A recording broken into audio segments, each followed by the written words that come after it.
Voilà, Sentiment Télévision, toujours au chevet d'actualité. Madame, Messieurs, bonjour, bonsoir. En tout cas, après un long voyage, il y a Yemoko, ingénieur, prof ingénieur Joris Mazina. Il est de retour sur Sentiment Télévision. Désormais, mesdames et messieurs, vous suivrez sur Sentiment Télévision toutes les émissions et vous ne serez jamais déçus. Mais la seule condition, abonnez-vous massivement sur votre chaîne. N'oubliez pas la cloche de notification pour rien rater comme activité prochaine sur votre chaîne Sentiment Télévision avec Joris Mazina, 3 fois ingénieur. Et de retour sur vos réseaux sociaux, on est là en tout cas, donnez-nous confiance, nous vous donnerons aussi des très bonnes choses, vous ne serez jamais déçus. Moi, votre humble serviteur Jimmy Boyembe, autrement dit l'ambassadeur de la joie, je suis là sur vos petits écrans, en tout cas, je ne sais pas où vous me suivez, sur vos placements, iPhone, je ne sais pas où, en tout cas, donnez-moi la confiance. On est là, Bande Kobalandi, de retour, il y a Joris Mazina, après, en voyage à Salaki, Namikirito Kolobate, mais il est de retour avec Sentiment Télévision, donc continuez toujours à donner votre confiance, cette fois-ci, avec un nouvel habillage. Un nouvel habillage sur Sentiment Télévision, donc soyez toujours là, beaucoup y a encore CP là. Merci beaucoup. Alors, on est là, juste pour faire une petite analyse par rapport à l'actualité, surtout politique, et nous allons aussi tabler sur le phénomène social. Bande de Kobalandi, il n'y a pas longtemps, vous avez suivi le président, ex-président de l'Assemblée provinciale de Kinshasa, qui est aussi le député national. C'est un pasteur, mais c'est Godin Pouyi. À ça qui ba déclaration oyo en tout cas et divisa qui bato mingi baloba qui est pasteur Azali Motonanzambe et créé qui est un peu polémique surtout dans l'opinion tant nationale et internationale. Donc nous allons essayer un peu d'analyser parce que Azongi pour faire le droit des réponses na Bosolo télévision et pas un déco Israël Mutombo. Pourquoi est-il revenu pour se défendre, et puis nous allons parler aussi de cette recrudescence, il y a phénomène, il y a banditisme na Kinshasa, particulièrement, donc on a na Bumbuna Selemba où vous avez vu, criminel, commis kokota na bandako. Donc, c'est comme si c'était un terrain de foot, sans être inquiété, criminel, commis comme ça, la rage, côté, bouka na bumbu na selemba ou mamoukengiringiri. Mais qu'est-ce qui se passe? Papa Israël Kantou, papa yo remplacé, papa Nabiso, Kilimba Limba.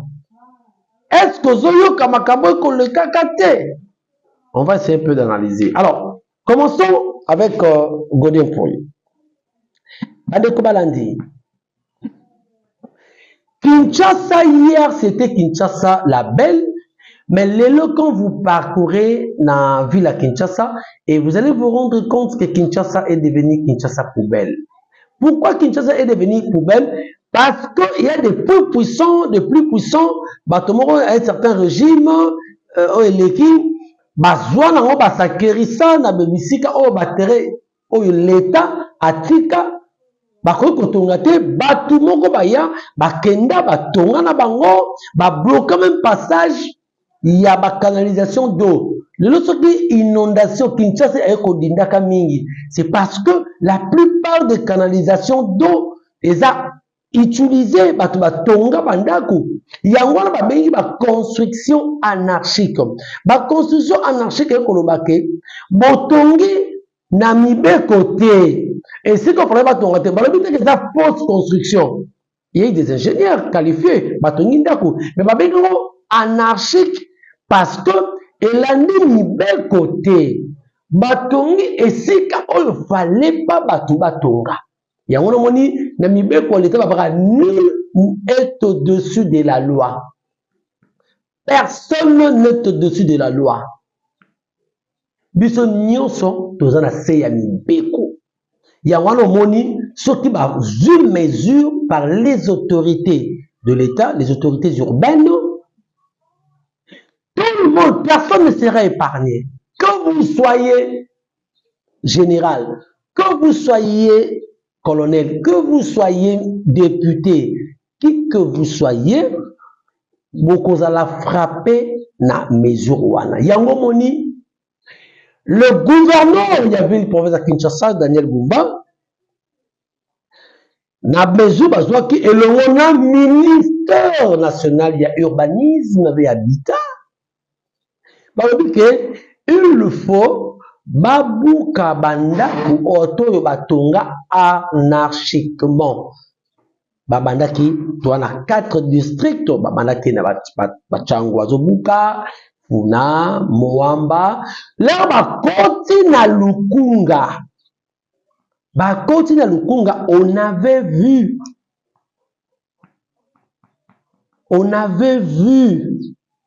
ndenge babuki na rivière Mapenza wana oyo uti des écuries yeti Montfleury bato tout batonga wana. En tout cas, il fallait que ba démolir babuka bandako wana pour permettre la voie. Nzoka nde voie moko la kana pour que bimati bakoto kuna ya ba des écuries ba Jean 23. Donc on devait faut pas démolir. Babuka ki même grand frère nangai Lele.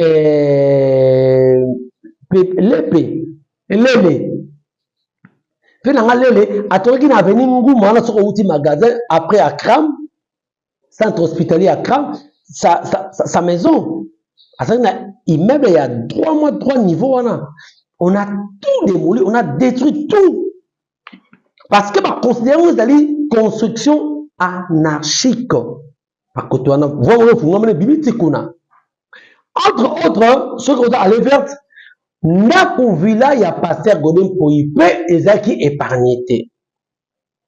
Lorsque Babouki Villa Pasteur Godin Poipe est monté au créneau, accueilli, à sa émission, mais l'autre, il a droit, parce que au Tongi Ndaku, vous avez sorti l'argent, beaucoup même d'argent, 10 000 $, été Koufiwana. Peut-être 100 000 $ et Koufawana. Je comprends. Douleur au pasteur à Zoyoka, je comprends. Il a droit de réclamer aussi. Mais le problème est d'aller les propos tenus. Avant de propos tenus, il a droit. Mais non, non, babouille. Bozo condamné bato basombi na ba esika oyo fallait qu'il fa batonga, c'est-à-dire babengo ba terrain à exproprier ya l'état esika wana ba kotonga te debengo ba construction anarchique. Mais avant de condamner l'acheteur, mais il faut aussi condamner les vendeurs. Banani oyo batekela ki bagodin poi biloko esika wana. N'est-ce pas que esakaka l'état oyo nde batekaka wana? Il faut commencer aussi ya kopuni kolandela ata mutu anga satika musala ata kolandela kokende na faire foncière kokende na musée banani batekela kape bango. Il faut les frapper. Bozo frapper bateau basobi pendant que bateau basobi yango bango ndenge bazoki certificat wana plan cadastral ndenge bazo makamona tout ça dit engo basake bakende quelque part ya l'état oyo azobuka bango lelo. Mais il faut faire aussi la part des choses, c'est vrai, mais ce sont vous-même qui donnez des documents à ces gens-là, parce qu'on construit le Kawana.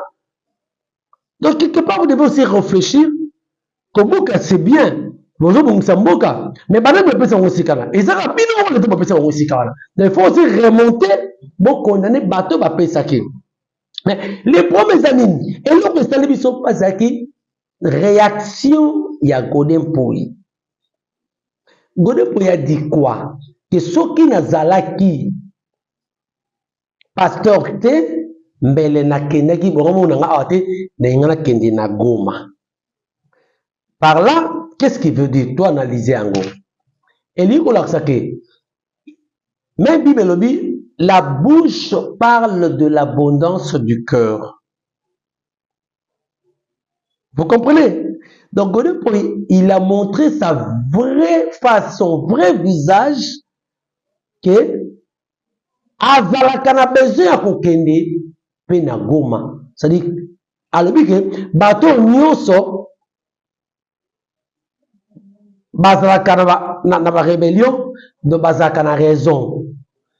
Pourquoi? Parce que bazalaka frustré. Bazalaka na frustré et par là bateau ya ba kondi awa, ceux qui ba frustré bango nde mona bakendaka na ba rébellion.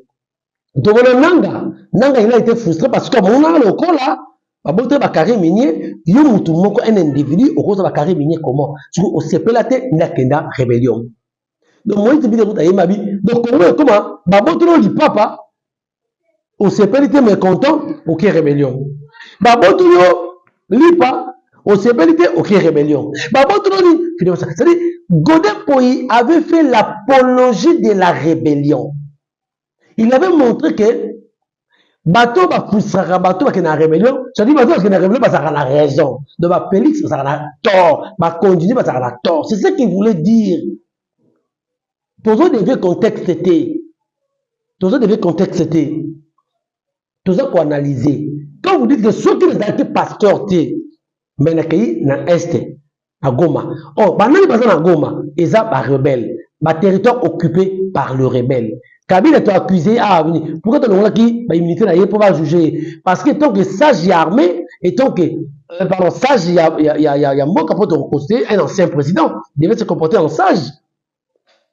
Sénateur à vie.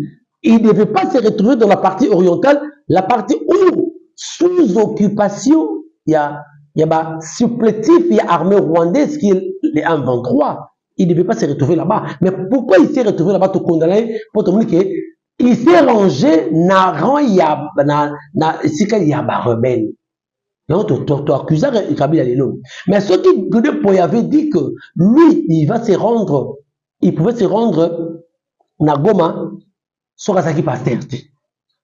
Donc il voulait faire la rébellion. C'est-à-dire il fait l'apologie de la rébellion.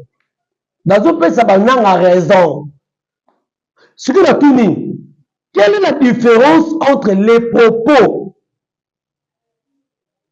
Il y a Godin Poyi et les propos, il y a Jacques Kiaboula, le gouverneur, il y a Okatanga. Parce que le Jacques Kiaboula est interpellé par le ministère du Peuple intérieur de Kinshasa. Il a été remplacé par Martin Kazembe, intérimaire qui était son adjoint. Donc, Kiaboula, le 30 juin, dans Lubumbashi, il a fait un discours. Dans le discours, dans le Binini. Alors, Nanga et Kabila, ce sont nos frères. C'est là où il y a un problème. Bon. Officiellement, s'il y a des antécédents, je ne sais pas, tout est qu'à justice, à ça, enquête naïe, à ça, makam naïe. Mais et l'obami sur la toile, ils ont un propos tenu, n'est pas bengiye.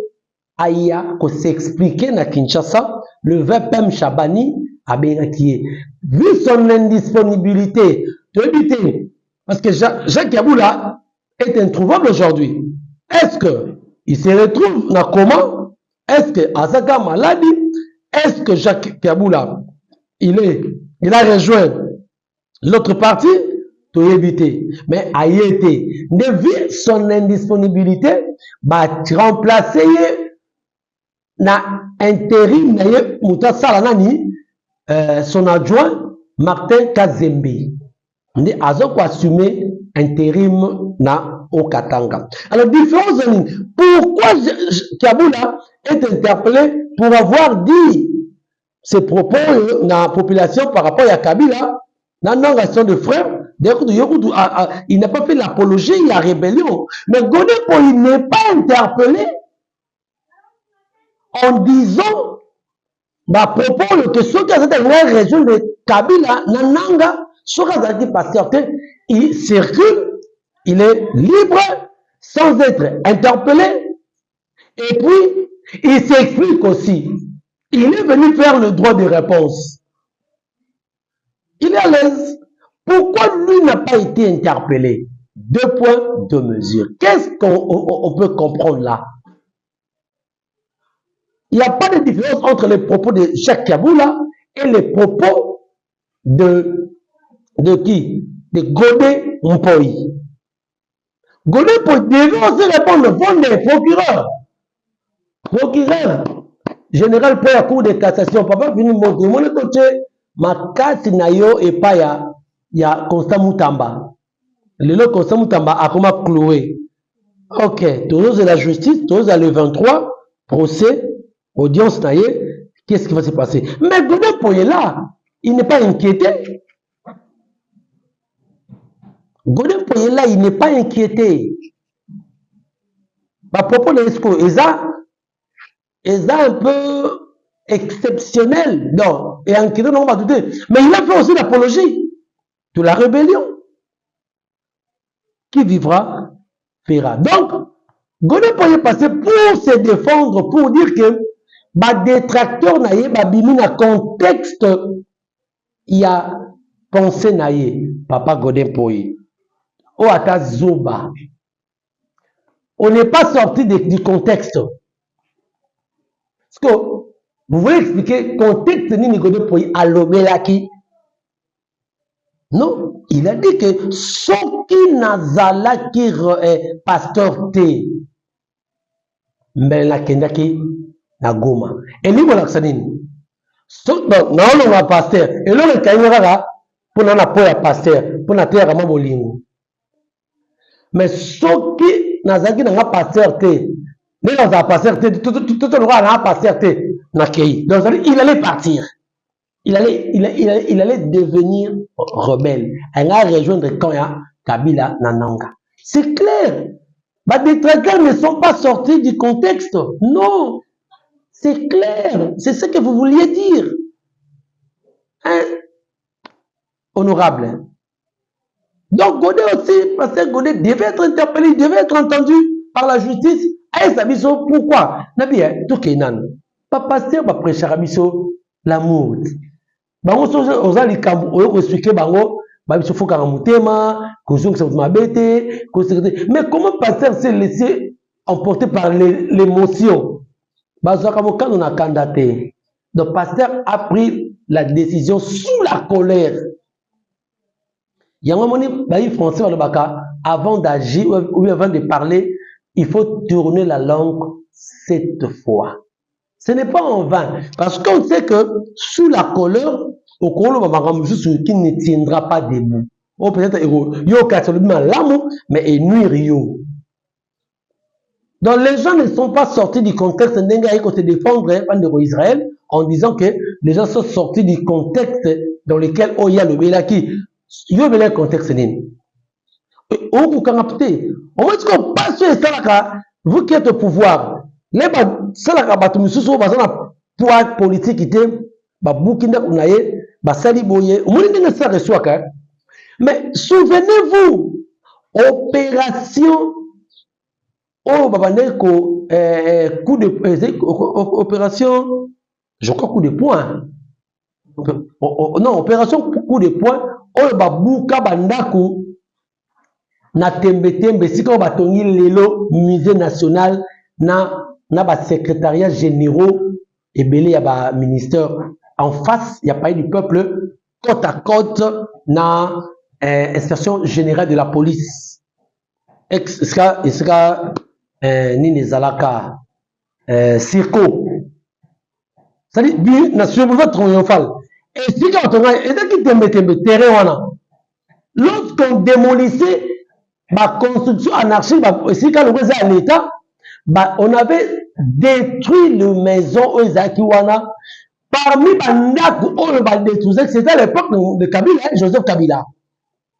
Parmi les maisons qu'on avait démolies, il y avait une villa, qui Saint-Pierre, le général en fonction, chef d'état-major en fonction. on avait démoli sa villa. Na tembe na tembe wana. On avait démoli Banda wana na Kisempia, tout en étant en fonction. Ce n'est pas aujourd'hui. Malgré, attention que tout autour, il y a un hôpital du cinquantenaire. On avait démoli, malgré Zongi, on ne sait pas qu'est-ce qui se passe. On a démoli ça. Donc, Bande Kobalandi, il y a un problème. Le pasteur, il faut mettre Barokanga. L'amour, on va prêcher à Rabiso. On va supporter, Yezo va prêcher à Rabiso. Il faut avoir aussi le cœur où on va supporter. Ceux qui connaissent pour raison, raison. Et puis, ce sont des choses qu'on n'avait jamais vécues dans ces pays. Les gens condamnent ceux qui font des rébellions. Il faut commencer par condamner ceux qui provoquent les autres. Vous pensez que si je n'étais pas pasteur, vous allez me voir moi aujourd'hui à Kinshasa ici? Mais si je n'étais pas pasteur, vous m'auriez entendu à partir de Goma. Non, je ne vais pas le faire, mais je préfère vous le dire. C'est toujours bien de condamner les rebelles. Mais avec des choses comme ça, qui peut accepter ça? Quand je construisais ces maisons-là, la plupart de ceux qui ont détruit, comme aujourd'hui ce sont devenus des milliardaires, n'avaient pas de chaussures. Alors vous allez venir comme ça ne passera pas. Vous pouvez me faire confiance. Oui, mais... En fait, ça ne passera pas. Mais je voulais vous faire voir les irrégularités. En droit foncier congolais, une parcelle cadastrée ne fait pas partie de l'emprise publique. C'est fondamental. Mais lorsque vous avez des autorités qui ne connaissent pas ça, alors, c'est-à-dire que nous avons touché les fonds. Merci. Donc, je vais revenir là-dessus. Je demande à la population, merci pour le soutien, merci pour les appels.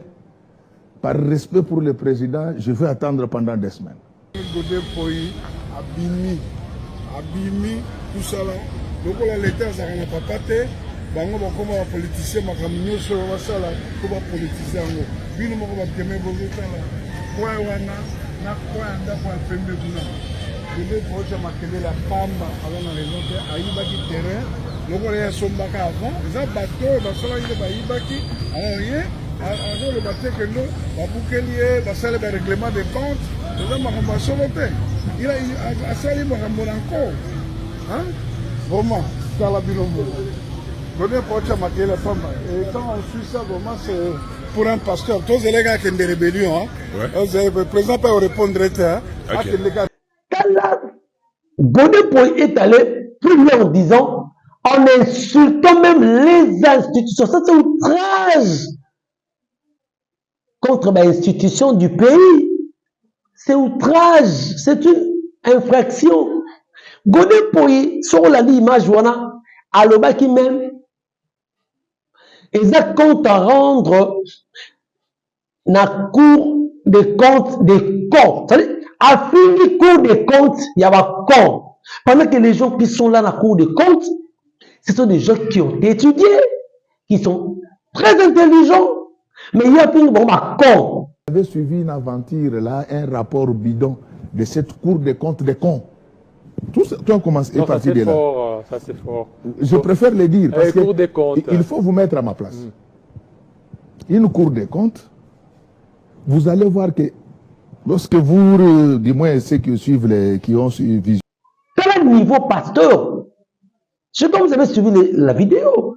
La cour des comptes des cons, il doit aussi se racheter en disant que ça y est, il faut le rappeler à la télévision, Asenga pardon en disant que Bolimbi Sangane n'a fini à cour des comptes parce que quand on a fini, ce sont des parents, ce sont des responsables, ce sont des maris de certaines femmes, ce sont des yayas d'une famille, ce sont des frères de famille, ce sont des petits frères de famille. Oh, il y a fini qui va con. Donc, voilà un peu. C'est très, très malheureux. Alors, pour chuter Bandeko Balandi, dans l'introduction, je parlais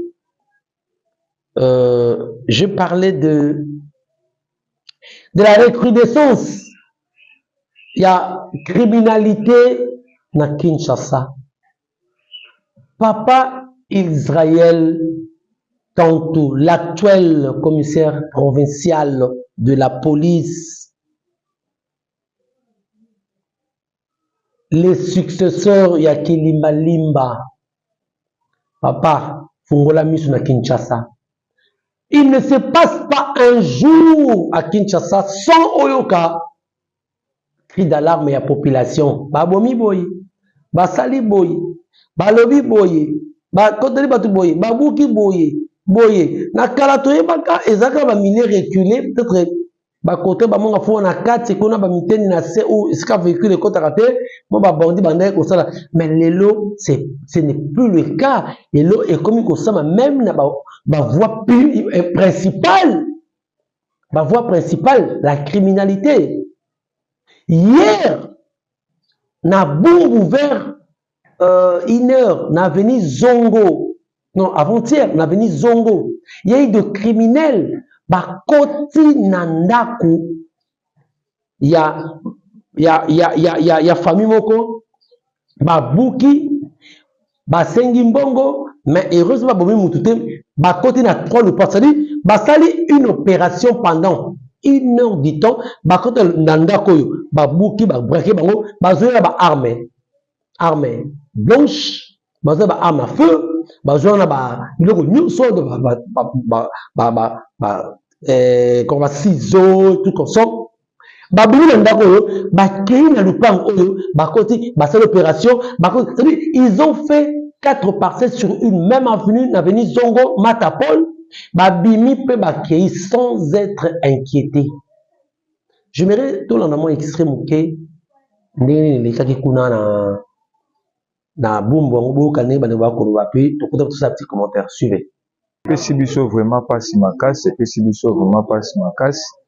Ngai nazana mbinza babengenga vers ba 7h que ba criminel ba ko kotela bandeko nanga awa na bumbu yango na yaki na moi mamu surtout ndenge leki en tout cas eza vraiment bien pensé donc insécurité ça makasi na bumbu tolo baka ke Congo mobimba surtout ville à Kinshasa mobimba donc leki vraiment makasi bon en tout cas to senga na général Israël a renforcer vraiment sécurité makasi na bumbu na Selembao a renforcer vraiment sécurité makasi pour eza vraiment bien te bazo côté la batu koboto la batu ba mbongo vie eza pasi mutako sana mbone mwa muke ba kotoli ba botoli ba violer en tout cas to singa na général a renforcer vraiment sécurité makasi na Selemba na bongo général Israël a ça en tout cas effort ya ko renforcer sécurité pour tonga to baka yango.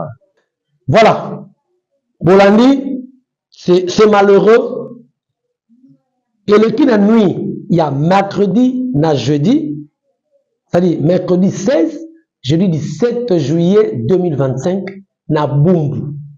Donc, Bumbu, il y a l'insécurité de Torobengangoti. Au moment où je fais cette émission, les mêmes sous et Salami na Selembao, même acte. Ce que Bazoya, tout le monde, qui Bazoya nini, Bazoya, yango na interprété na début na bandaki na bi papa Israël Kantou. Baye vers 1h, ba beteli bino porte dans le bi, c'est la police tozo sala patrouille, en fait tozo sala bouclage. Bien bon ki police tozo sala bouclage, ce qui vous a sage bokoya ko fungola bango porte ba sala opération. Là ba ko ta oh wa ba mbali ya vous bango armé ba payer bino ba sala ba ko sala. Ça dit ba comme il y a une stratégie wana. Bandeko otali oya bumbu ya Zongo, ils ont dit quoi? Balobi ke moko azala mundu ki azaki na zamoko bakoma police awa. Ça veut dire que la police est bonne, mais il y a certains éléments ya mabe ba yina la police ba comme ko sala ba trafic oyo ba mo sala ba bioyo pour nuire image à la police. Il y a un autre conseil na papa Israël Kantou. Renforcer sécurité. La lutte ouvre les choses. Ma bé et koya, la population, to aussi là. Donc, Bana Bumba Bengenga, ba expliquer ngai, au moins, ba image wana. Voilà, mesdames et messieurs, je crois, Papa Nabiso Israël, ça l'a effort pour que Kinshasa, en tout cas, Bandeko. Et comment, aux anambons, tu as peur pour nini, bakobo tolayo. Ils ont la précision, hein. Aux gens qui ont le temps, les bongo, on se là, on se bomayo. C'est des bazos, ils savent, ils intimident, wana. Car on a mon doute, au CD. Vous avez vu l'image, la vidéo, il y a papa qui montre à tek à cercueil. Papa a tek à cercueil. Mais quand ils sont entrés, bah bouki, ma gars, quand va bouki mur. Et puis là, la go, baza inquiété. Basali opération. Si basali si, bomi même na papa wana, na mwana na ye. Vous voyez le niveau d'insécurité au commune à Kinshasa. C'est au Kende Wapi. Et nous qui habitons Kinshasa. Mais nous sommes bazali. Merci, nous sommes arrivés à la fin de cette analyse. Bandekoya Sentiment Télévision, comme je vous avais dit au début, que nous sommes de retour. Abonnez-vous massivement sur votre chaîne Sentiment Télévision. Désormais, nous sommes de retour avec Jaurès Mazina, 3 fois ingénieur. Il est là pour vous faire plaisir. Donc, vous ne serez jamais déçus. Merci, abonnez-vous, partagez la vidéo, likez et n'oubliez pas la cloche des notifications pour ne rien rater comme activité prochaine. Quant à moi, je vous retrouve prochainement dans un autre numéro sur votre chaîne Sentiment Télévision. Ciao.